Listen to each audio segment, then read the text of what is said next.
ایسے بھی لوگ ہیں جن کے پاس کھانے کے لیے کچھ نہیں ہے، وہ روزہ پانی کے ساتھ رکھتے ہیں، روزہ پانی کے ساتھ افطار کرتے ہیں، اور ہمارے پاس کیا کچھ ہے؟ ہم دکھاوے کے لیے بہت کچھ کرتے ہیں، ہم عیاشی کے لیے بہت کچھ کرتے ہیں۔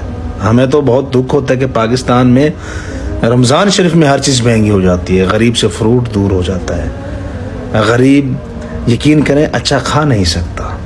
یہ تو میں ان لوگوں کو سلوٹ کرتا ہوں جو لوگ افطار کرواتے ہیں، جو کراچی کے بہت اچھے جو لوگ ہیں، بڑے امیر لوگ، خدا کی قسم بہت اچھے ہیں، جو غریبوں کا بہت بھلا کرتے ہیں، ان کو کھانا تک دیتے ہیں، ان کی بہت ہیلپ کرتے ہیں۔ ورنہ جو حالات ہیں تو غریب کیا کرے؟